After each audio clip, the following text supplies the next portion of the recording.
बिल्कुल। हाँ आज हम इन्हीं सवालों के जवाब एक आध्यात्मिक नजरिए से खोजने की कोशिश करेंगे। हाँ हमारे पास श्री हित प्रेमानंद जी महाराज के कई प्रवचनों के अंश हैं।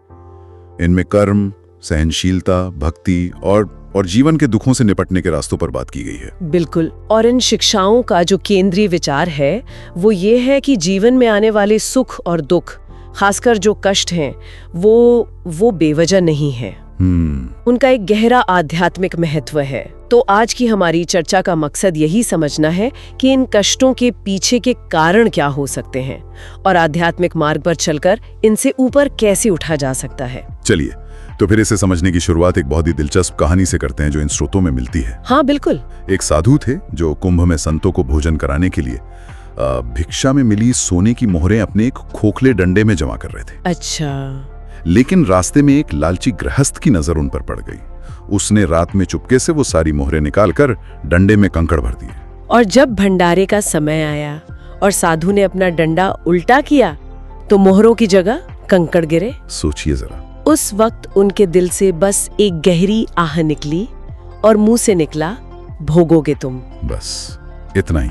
हाँ, और यही एक वाक्य उस पूरी कहानी का और हमारे आज के विषय का आधार है। तो ये जो भोगोगे तुम वाली बात है, ये कर्म के किस सिद्धांत की तरफ इशारा करती है? ये सीधे सीधे ऋणानुबंध के सिद्धांत को दर्शाती है। ऋणानुबंध? हाँ, ऋणानुबंध का मतलब है कर्मों का ऐसा कर्ज या बंधन जो हमें दूसरों से जोड़ता है, चाहे अच्छे के लिए या बुरे के लिए। अच्छा। प्रवचनों के अनुसार हमारे जीवन में आने वाला हर व्यक्ति, चाहे वो परिवार का सदस्य हो, जैसे पति, पत्नी या पुत्र, या फिर कोई दोस्त या दुश्मन, वो इसी ऋणानुबंध की वजह से आता है। अच्छा, तो इसका मतलब ये हुआ कि अगर कोई बेटा बनकर बहुत सुख दे रहा है तो वो शायद पिछले जन्म का कोई कर्ज चुका रहा है। और अगर कोई बहुत क्लेश दे रहा है तो वो अपना कोई पुराना हिसाब बराबर कर रहा है। बिल्कुल यही। यहाँ तक कि अगर सड़क पर चलते हुए कोई अनजान व्यक्ति आपसे बेवजह झगड़ा कर ले, तो उसे भी एक पुराना हिसाब ही माना जाता है जो अब चुकता हो रहा है। अच्छा। इसीलिए किसी की आह या बद्दुआ को वज्र की लकीर जैसा बताया गया है, जिसे भोगना ही पड़ता है। इसका एक बहुत बड़ा उदाहरण भीष्म पितामह का है। उन्हें बाणों की शया पर इसीलिए लेटना पड़ा क्योंकि उन्होंने अपने एक पिछले जन्म में एक सांप को कांटों पर फेंक दिया था और वो तड़प तड़प कर मरा था। कर्म किसी को नहीं छोड़ता। वो साधु और गृहस्थी कहानी का अंत भी इसी बात को साबित करता है ना? बिल्कुल। गृहस्थ उन मोहरों से अमीर हो गया, उसके घर एक बेटा भी हुआ, पर वो बेटा हमेशा बीमार रहने लगा। धीरे धीरे उसका सारा धन, घर बार, सब कुछ बेटे के इलाज में बिक गया और अंत में मरने से ठीक पहले उस बेटे ने कहा, मैं वही महात्मा हूँ जिसकी तूने मोहरें ली थी। तो ये तो कर्म का एक पूरा चक्र हो गया। हाँ बिल्कुल। हाँ, और ये कहानी सुनकर मन में एक सवाल उठता है कि अगर हर चीज का हिसाब होना ही है तो क्या हम बस एक जाल में फंसे हुए हैं? क्या इससे निकलने का कोई रास्ता भी है? यही सवाल मेरे भी मन में आ रहा था। क्या ये सोच इंसान को एक तरह से निष्क्रिय नहीं बना देती कि जो हो रहा है वो तो होना ही था, तो मैं कुछ करूं ही क्यों? बहुत अच्छा सवाल है। नहीं, ये निष्क्रिय बनाने के लिए नहीं है, बल्कि हमें वर्तमान में सही कर्म करने के लिए सचेत करने के लिए है। अच्छा। जो हो चुका उसका फल तो भोगना होगा, लेकिन आगे क्या करना है इसका नियंत्रण हमारे हाथ में है। सही। और इसी साधना के लिए इन प्रवचनों में एक साधक के लिए 6 मुख्य गुण बताए गए हैं। 6 गुण? हाँ, जो उसे आध्यात्मिक रूप से सिद्ध बना सकते हैं। ये एक तरह का कह सकते हैं कि टूल किट है। ठीक है, तो क्या है वो 6 गुण? इनको हम 3 जोड़ों में देख सकते हैं। पहला जोड़ा है दूसरों के साथ हमारे व्यवहार से जुड़ा हुआ क्षमा और अपमान को अमृत मानना। एक मिनट, क्षमा करना तो समझ आता है, लेकिन अपमान को अमृत मानना, ये सुनने में तो बहुत मुश्किल लगता है। बिल्कुल है। आमतौर पर तो अपमान से गुस्सा आता है, दुख होता है, इसे अमृत कैसे माना जा सकता है? क्या इसका मतलब है कि हमें अपनी बेइज्जती करने वालों का शुक्रगुजार होना चाहिए? देखिए, इसका मतलब ये नहीं है कि आप अन्याय सहें, लेकिन इसका गहरा आध्यात्मिक मतलब है। अपमान तब चुभता है जब हमारा अहंकार आहत होता है ना? हाँ, हमारी मैं को चोट लगती है। बिल्कुल। जब हम अपमान को अमृत की तरह स्वीकार करते हैं तो हम असल में अपने अहंकार को खत्म कर रहे होते हैं। हम उस स्थिति को एक अवसर की तरह देखते हैं जिससे हमारा अभिमान टूट रहा है, जो जो आध्यात्मिक उन्नति के लिए सबसे बड़ी बाधा है। अच्छा, ये एक बहुत ऊंची साधना है। समझ गया। ये नजरिए का खेल है, मतलब अपमान को व्यक्तिगत हमले की तरह न देखकर अहंकार को शुद्ध करने के मौके की तरह दिखना। सही पकड़ा। अच्छा, और दूसरा जोड़ा क्या है? दूसरा जोड़ा हमारी दिनचर्या और आदतों से जुड़ा है। समय को व्यर्थ न करना और भोग सामग्री से अलिप्त रहना। अलिप्त रहना, हाँ, यानी जरूरत के अनुसार ही चीजों का सेवन करना, उनमें डूबना नहीं। ये तो ज्यादा व्यवहारिक लगता है, लेकिन आध्यात्मिक नजरिए से समय बर्बाद न करना इतना जरूरी क्यों है? क्योंकि मनुष्य जीवन को सबसे दुर्लभ माना गया है और इसका हर पल भगवत प्राप्ति की साधना के लिए मिला है। जब हम इसे व्यर्थ की बातों या भोग विलास में गवाते हैं तो हम उस अनमोल अवसर को खो देते हैं। और भोगों से अलिप्त रहने का मतलब है कि हम अपनी ऊर्जा को बचा रहे हैं। जो ऊर्जा संसार की चीजों में लगेगी वो साधना में नहीं लग पाएगी। और अंतिम दो गुण, अंतिम और सबसे महत्वपूर्ण जोड़ा गुरु और साधना से जुड़ा है। पहला, गुरु द्वारा दी गई उपासना में निरंतर रहना, और छठवां, गुरु के प्रति पूर्ण शरणागति, एक कोरे कागज की तरह बन जाना। यहाँ शरणागति या सरेंडर शब्द पर थोड़ा और जानना चाहूंगा। क्या इसका मतलब है कि हम अपनी सोचने समझने की शक्ति को पूरी तरह से छोड़ दें और आंख बंद करके अनुसरण करें? नहीं, बिल्कुल नहीं। इसका मतलब अपनी मैं को, अपने अहंकार को छोड़ना है। अच्छा, ये मानना कि मेरा ज्ञान और मेरी समझ सीमित है और जो आत्मज्ञानी गुरु है वो मुझसे बेहतर जानते हैं। जैसे एक मरीज डॉक्टर के बताई दवा पर अपनी अधूरी मेडिकल जानकारी से शक नहीं करता बल्कि भरोसा करता है, वैसे ही एक साधक गुरु के बताए रास्ते पर चलता है। ये अंधविश्वास नहीं है बल्कि गहरी श्रद्धा और विवेक पर आधारित विश्वास है। तो ये जो शरणागति और अपमान सहने जैसी बातें हैं, इन सब के लिए एक चीज की बहुत जरूरत पड़ेगी, सहनशीलता। आपने बिल्कुल सही नस पकड़ी है। सहनशीलता इन सब का आधार है। इन प्रवचनों में कुम्हार और मिट्टी का एक बहुत सुंदर उदाहरण दिया गया है। हाँ। जैसे कुम्हार एक सुंदर बर्तन बनाने के लिए मिट्टी को पहले पैरों से रौंदता है, फिर चाक पर घुमाता है और अंत में आग में तपाता है। वैसे भगवान हमें कष्टों की आग में तपाकर उस पात्र की तरह बनाते हैं जिसमें भक्ति का अमृत टिक सके। बिना तपे हुए कच्चे घड़े में पानी नहीं टिक सकता। ये एक बहुत शक्तिशाली कल्पना है कि जब जीवन हमें पीट रहा हो तो शायद हमें एक बेहतर आकार दिया जा रहा है। बिल्कुल। लेकिन यहाँ एक और बहुत ही अनोखी और थोड़ी चौंकाने वाली बात कही गई है।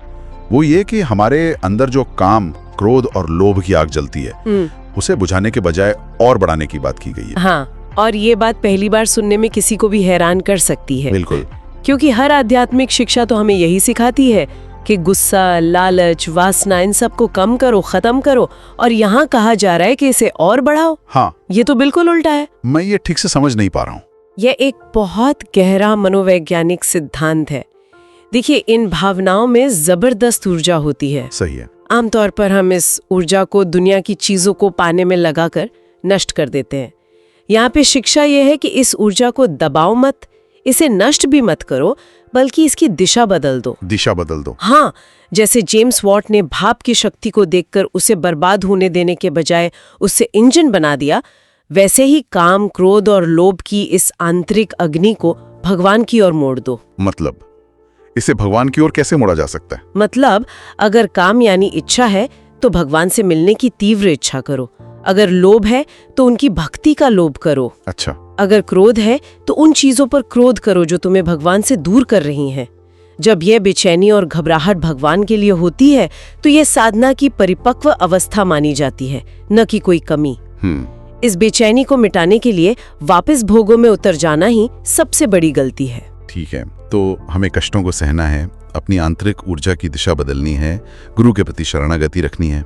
ये सब सुनने में बहुत साधना और मेहनत का काम लगता है। लगता तो है। क्या इन प्रवचनों में कोई ऐसा सरल उपाय भी बताया गया है जो आज के इस व्यस्त युग में कोई भी आसानी से कर सके? हाँ, बिल्कुल। और उसे ही कलयुग का सबसे सरल और सबसे शक्तिशाली साधन बताया गया है, भगवान के नाम का जप। नाम जप। इसके बारे में कहा गया है कि नाम में इतनी शक्ति है कि चाहे आप अच्छे भाव से जपें, बुरे भाव से, आलस्य में जपें या अनजाने में ही क्यों न जप लें, हाँ, ये आपका मंगल ही करेगा। बिल्कुल। इसका सबसे प्रसिद्ध उदाहरण अजामिल की कहानी है।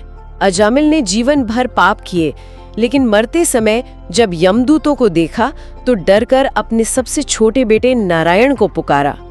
उसका मन तो बेटे में था, भगवान में नहीं, लेकिन फिर भी केवल नारायण नाम के प्रभाव से भगवान के दूत आकर उसे ले गए और उसका कल्याण हो गया। ये कहानी दिलचस्प तो है, लेकिन क्या ये सही लगता है कि एक इंसान पूरी जिंदगी पाप करे और अंत में सिर्फ गलती से अपने बेटे का नाम लेने से उसका कल्याण हो जाए? हाँ, ये तो कर्म के उस अकाट्य सिद्धांत के थोड़ा खिलाफ नहीं लगता जिसके बारे में हम अभी बात कर रहे थे? ये सवाल बहुत स्वाभाविक है, लेकिन यहाँ पर कर्म के सिद्धांत का खंडन नहीं हो रहा है, बल्कि भगवान के नाम की असीम कृपा और शक्ति को दर्शाया जा रहा है। अच्छा, यह कहानी ये बताने के लिए है कि जब अनजाने में बिना श्रद्धा के लिए गए नाम में इतनी शक्ति है, तो जो व्यक्ति जानबूझकर प्रेम और श्रद्धा से नाम लेगा उसका मंगल होना तो निश्चित ही है। नाम को भगवान का अक्षर अवतार कहा गया है। अक्षर अवतार, ये एक बहुत गहरा शब्द है। इसका क्या मतलब है? इसका मतलब है कि भगवान का नाम और स्वयं भगवान में कोई भेद नहीं है।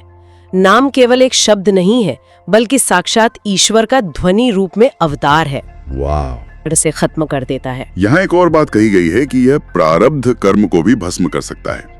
प्रारब्ध कर्म यानी वो कर्म जिनका फल मिलना शुरू हो चुका है। हाँ, जैसे इस जन्म में मिला शरीर और परिस्थितियाँ। हाँ, नाम जप में ये शक्ति भी है, लेकिन यहाँ एक बहुत महत्वपूर्ण बात समझनी होगी। एक संत की कहानी आती है जिन्हें अपने प्रारब्ध के अनुसार 12 साल तक गलित कुष्ठ रोग भोगना था। 12 साल? हाँ, उन्होंने अपने भजन साधन के बल से उस 12 साल के प्रारब्ध को सिर्फ 24 घंटे की तीव्र पीड़ा में भोगकर समाप्त कर दिया। लेकिन फिर सवाल ये उठता है कि अगर नाम में प्रारब्ध को पूरी तरह भस्म करने की शक्ति है, तो उन्होंने 24 घंटे की पीड़ा भी क्यों सही? उसे पूरी तरह खत्म क्यों नहीं कर दिया? बहुत ही महत्वपूर्ण सवाल है। यहीं पर एक साधक की ऊंची समझ दिखाई देती है। हाँ, वो अपने भजन की शक्ति से उस प्रारब्ध को शून्य कर सकते थे, लेकिन उन्होंने ऐसा नहीं किया। क्यों? कि वे अपनी साधना की शक्ति को प्रारब्ध काटने जैसे सांसारिक काम में खर्च नहीं करना चाहते थे। उनका लक्ष्य भगवत प्राप्ति है, शारीरिक कष्ट से बचना नहीं। अच्छा, कर्मों को भोग कर खत्म करना रास्ते को पूरी तरह साफ करने जैसा है, ताकि कोई हिसाब बाकी ना रहे और भगवत प्राप्ति में कोई बाधा ना आए। वे अपनी आध्यात्मिक कमाई को अंतिम लक्ष्य के लिए बचा कर रखते हैं। अच्छा, तो आज की इस पूरी चर्चा का सार ये निकलता है कि जीवन में जो भी कष्ट या चुनौतियां हैं, वो हमारे ही अतीत के कर्मों का फल हैं। और उनसे बचने का रास्ता शिकायत करना या भागना नहीं, बल्कि उन्हें सहनशीलता और ईश्वर पर शरणागति के भाव से स्वीकार करना है। बिल्कुल। और इस पूरी आध्यात्मिक यात्रा में जो सबसे बड़ा, सबसे सरल और सबसे शक्तिशाली सहारा है, वो है भगवान का नाम। भगवान का नाम, जिसमें हर बाधा को पार करने की शक्ति है। अंत में एक विचारणीय प्रश्न इन प्रवचनों से ही निकलता है। बताइए। कहा गया है कि भगवान जिस पर विशेष कृपा करते हैं, उसका सब कुछ छीन लेते हैं, उसका धन, मान, यहाँ तक कि उसके प्रियजन भी, ताकि उसका मन संसार से पूरी तरह हटकर केवल और केवल भगवान में लग जाए। तो सोचने वाली बात यह है कि अगर जीवन में चीजें हमसे दूर जा रही हैं, अगर हमें लगातार असफलता मिल रही है, तो हमारा पहला विचार यही होता है कि ये हमारा दुर्भाग्य है। हाँ, बिल्कुल। लेकिन इस नजरिए से देखें तो क्या ये ईश्वर की कोई छिपी हुई कृपा हो सकती है, हमें अपनी ओर खींचने का, संसार से वैराग्य दिलाने का उनका एक तरीका?